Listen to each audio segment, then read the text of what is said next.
Ang freelance photographer nag-aalok ngayon ng kanyang serbisyo sa kahit na magkanong halaga. Kailangan kasi niya para sa pagpapagamot ng kanyang anak na merong hindi pangkaraniwang sakit. Kahit pa high-tech na ang mga camera phone ngayon, iba pa rin syempre ang kuha ng mga professional photographer. Ang kanilang serbisyo may katumbas na presyo. Kaya laking gulat ng marami sa ipinost na ito ng isang amang litratista. During these days, I don't give specific prices for the photo services that I do. I accept how much the client can afford to give. Bakit nga ba tatanggapin niya ang anumang racket kahit pa magkano lang ang ibabayad sa kanya? I am doing this to support my son's medicine who is diagnosed of Duchenne muscular dystrophy and for my mom who was affected of the fire incident. Ikaw, hanggang saan ang iyong gagawin para sa mga mahal mo sa buhay?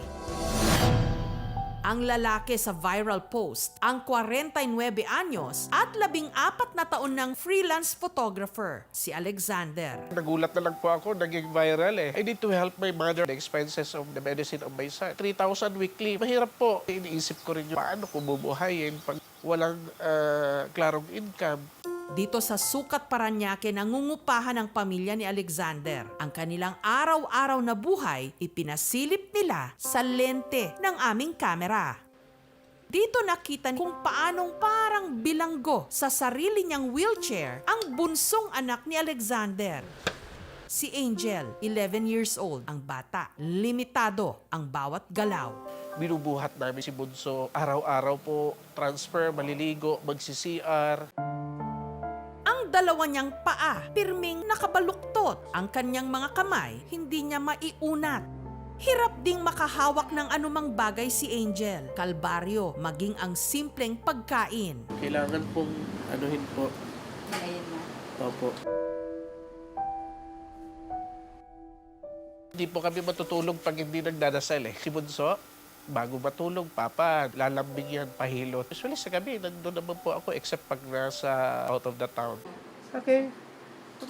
Bye. Hanggang ngayon, hindi pa rin daw makalimutan ni Alexander ang huling araw na na-videohan niya ang kanyang anak na maayos pang nakapaglalakad. Okay, nice one.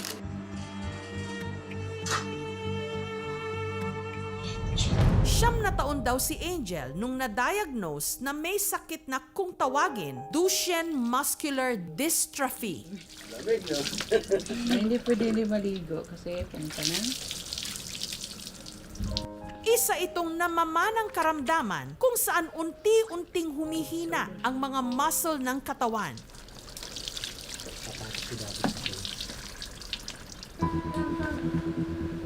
At hindi lang pala si Angel ang tinamaan ng ganitong sakit sa kanilang pamilya. Una na raw pinahirapan nito ang panganay sa 4 na anak ni Alexander, si Axel Jan, na dahil sa sakit na ito, namatay noong 2019. After namatay sa Axel, sumunod yung Bunso sa sakit. Napansin ko po ay bigla na lang po habang naglalakad, bigla na lang po sila bumabagsak hanggang hindi na nila kaya yung katawan nila. Bagamat una na raw sinabi ng doktor na kadalasang may taning ang buhay ng matinatamaan ng ganitong sakit, si Alexander umaasa pa ring madudugtungan ang buhay ng kanyang bunso. During panahon ni Axel, hirap na hirap ako, hindi ko alam eh. Ngayon, I know what to do na. Si Angel kasi, nakita niya si kuya niya na ganyan. Kaya strong si Angel. Siya po ang nagbibigay ng blessing sa amin. He is an angel. Andyan pa po yung pag-asa naming dasal na sasagutin ni Lord yung miracle of healing. Kasi powerful si Lord. Maasap po talaga kami, manidinig na kami.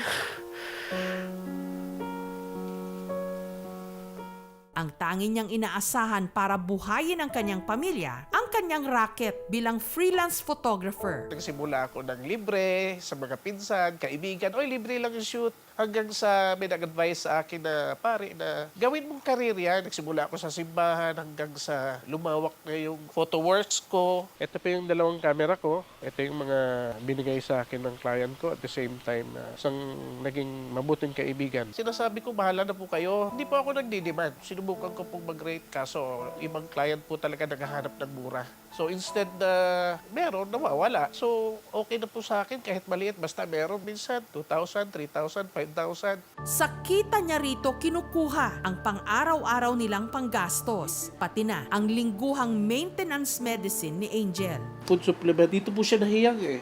Vitamin C po siya. Almost ito, 1/8 na nga. So almost 2,000 po. A week po yung gamot ni Angel. Pero ang mga pitik sa buhay na ito ni Alexander, lalo pa raw nadagdagan. Nung kamakailan lang, ang bahay na tinitirhan ng kanyang ina sa Kandihay sa Bohol, nasunog. During the time talaga, sobrang init. Kaya lumabas ako dahil brownout, may nagrobing na pulis. Ma'am, yung bahay mo, nasunog yung taas. Tumakbo ako papasok sa loob. Kukunin ko yung pera. Gusto kong makuha. Kaso, hindi na talaga pwede dahil actually naaabot yung buhok ko sa apoy. Si Nanay Ines, pansamantala ngayong nakikisilong sa kubo ng kanilang kapitbahay. So we have a traditional belief. Pag nasunugan, huwag kang makitulog dahil mayroon daw malas sa bahay niya nasunog, huwag mong dalhin sa ibang bahay. Kaya I stayed only in the salakot. Kung minsan, ang anak kong yun, kahit wala na siya, pinapadala niya sa akin. Sabi ko, huwag. Intindihin mo muna yung gamot ng anak mo dyan. Sana matulungan ko siya.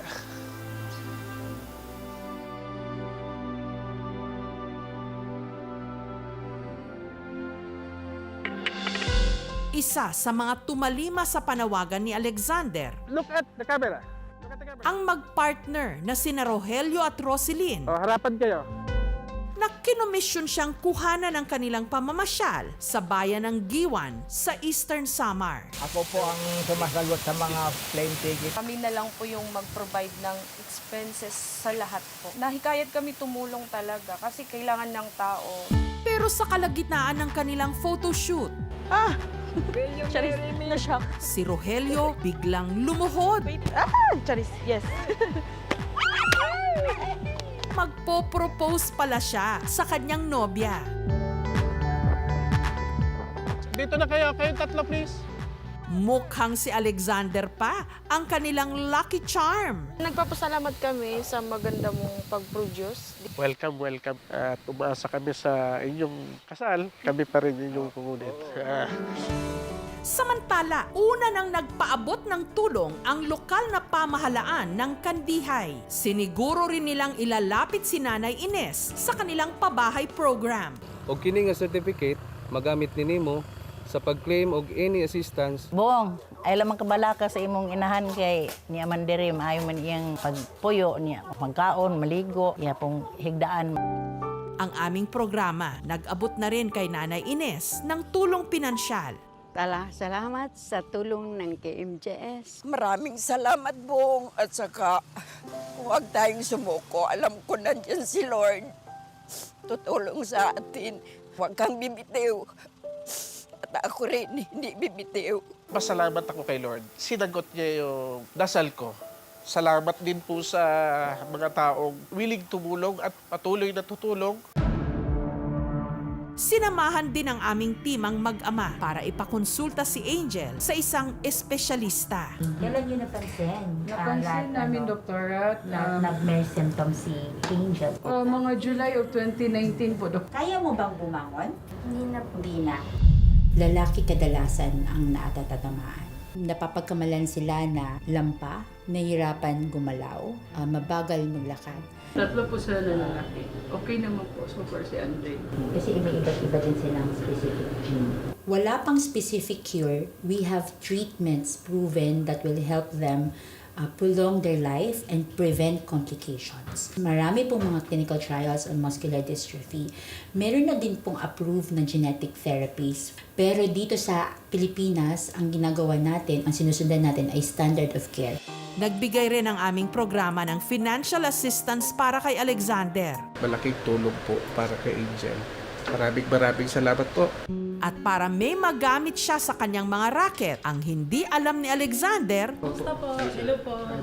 Hey sir, good evening po. may sorpresa ang camera shop na ito sa kanya. Thank you so much po. Thank you po. bibigyan siya ng dagdag na photography equipment. Meron tayo sir mga LED lights, mga on-camera lighting sir. Then meron din po tayo mga batteries and chargers. Ito naman sir yung mga kagamitan sir na pinadadala po ng aming kliyente. Meron tayo sir 3 light stand sir. Then meron tayo sir isang video tripod sir. This is very useful po. Thank you so much po. Si Lord na po bahala magbalik sa inyo ng kagandahang loob. Nagtatanong sila, why is it you're so very strong?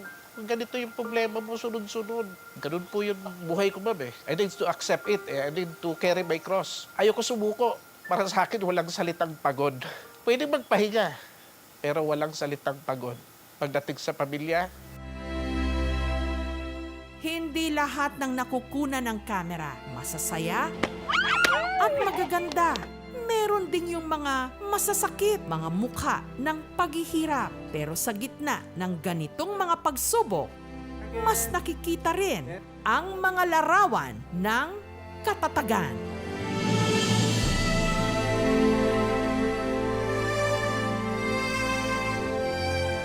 Thank you so much mga kapuso. Kung nagustuhan niyo po ang videong ito, subscribe na sa GMA Public Affairs YouTube channel.